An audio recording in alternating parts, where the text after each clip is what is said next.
هقول لك ازاي تعمل بورتفوليو قوي على الايباد بتاعك بطريقه سهله جدا ويكون بروفيشنال كمان. البورتفوليو هو بيتك المتنقل بالظبط، فلازم يكون شيك وشكله حلو وسهل التنقل فيه. وعلشان كده لما تيجي تعمل بورتفوليو من على الايباد لازم اول حاجه تختار البرنامج اللي هتشتغل عليه. فلو مثلا لو انت رسام او بتحب الرسم والحاجات الالستريشن، اكيد هتختار البروكرييت يكون البرنامج اللي هتشتغل عليه تعمل البورتفوليو. البروكرييت، واكيد طبعا كتير منكم عارفين البروكرييت، وهو بالشكل ده.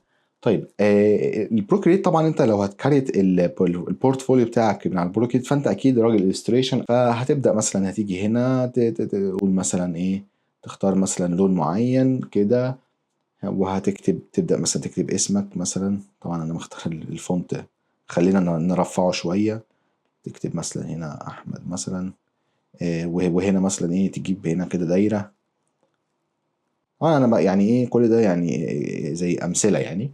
حط ليك صوره هنا وهتعمل بقى، انت راجل بتاع ارت بقى، انا ماليش بس في الارت قوي يعني، فرسومات مثلا بسيطه وما اعرفش ايه. دي مثلا دي الصفحه الاولى، هتكريت بقى بعد كده صفح انت وتعيش بقى.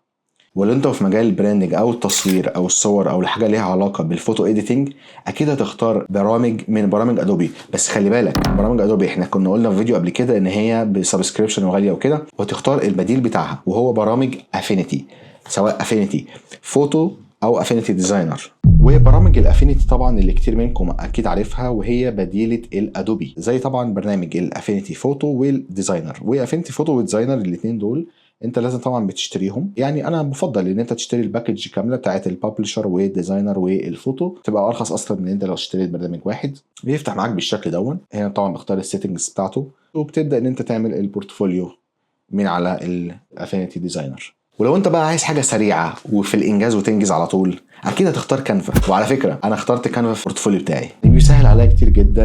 انا مش محتاج ان انا افتح فوتوشوب مثلا عشان اعمل الثامبنيل بتاعت الفيديوز والحاجات دي. ده البورتفوليو بتاعي يعني انا عايز برضه اشيره معاكم. والميزه كمان في كانفا ان هو بتقدر انت لو اشتركت فيه بيديك اللي هو الحاجات اللي هي بتبقى محتاجها فلوس او بريميوم وكده، عشان خاطر انا انزلها بالكواليتي دون. ده الكانفا بصراحه للي عاوز يستسهل يعني زي كده وما عندوش خلق بقى ان هو يقعد يصمم ويعمل وكده. وصدق او لا تصدق بقى ان انت تقدر تعمل البورتفوليو بتاعك كبرزنتيشن على برنامج ايه، الكي نوت، اللي نازل اوريدي فري على الايباد وكمان على الايفون. ده خطير يا جماعه بجد، تقدر تعمل عليه اللي انت عاوزه من السمات، بيديك سمات بالعبيط تختار ما بينهم. فده برضو من البرامج اللي انا يعني برشحها كتير. ولو انت اكاديمي بقى وعايز حاجه بيسك جدا، تقدر تعمله كمان على برنامج النوشن وبرنامج الجود نوتس. النوشن برنامج طبعا محترم وقوي جدا على فكره، وبرضه ممكن نعمل له فيديو شرح له مخصوص بقى نشرح فيه ايه نوشن ده وايه بيعمل ايه وكده.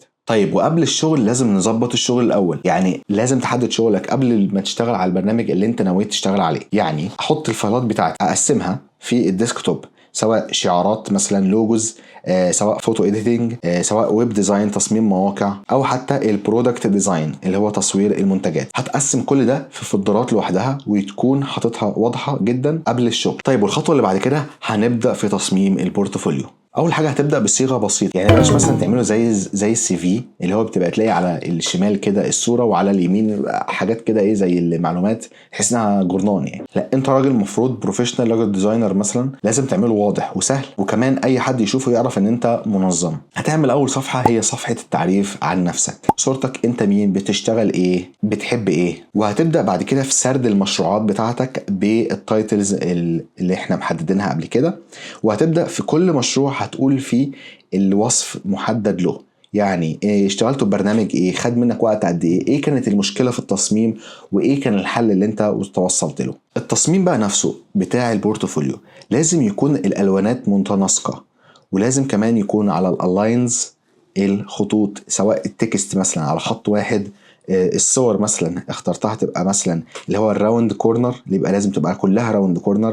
ما ينفعش صوره راوند كورنر وفي بيج تانية هتلاقي صوره اللي هو مربع عادي. وما تحطش مليون حاجه في صفحه واحده، لا الصفحه اللي انت بتشرح فيها مشروع معين او الحاجه اللي انت بتشرحها معينه تبقى بسيطه وسهله، وتبقى عارف ان الشخص اللي بيبص على البورتفوليو او يبص على الصفحه دي حاليا انت عايز يخليه يركز على ايه اللي هو المين، وعايز يخليه ايه بعد كده، هي السكندري مثلا هيبص على ايه بعد كده.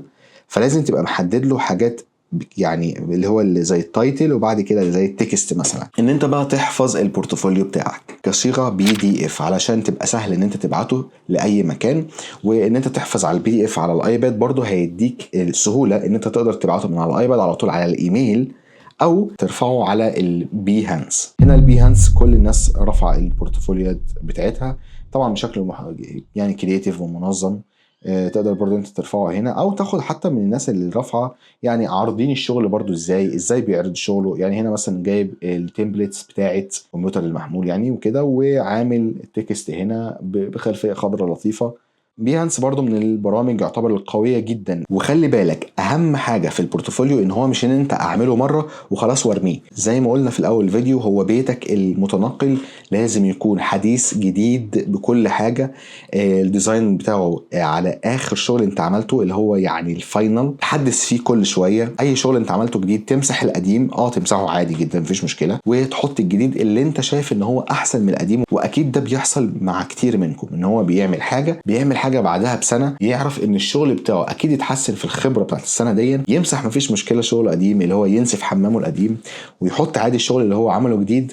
دي مفيهاش اي مشكله خالص. في الاخر يا صديقي لو عجبك الفيديو اتمنى تقولوا لي برضو على تجربتكم في كرييت البورتفوليو. اللي منكم عنده مشكله في ان هو يعمل البورتفوليو بتاعه الشخصي مفيش مشكله ان هو يسالني في الكومنتس وهرد عليه اكيد في اقرب وقت. اشوفكم في الفيديو القادم ان شاء الله تعالى. سلام عليكم.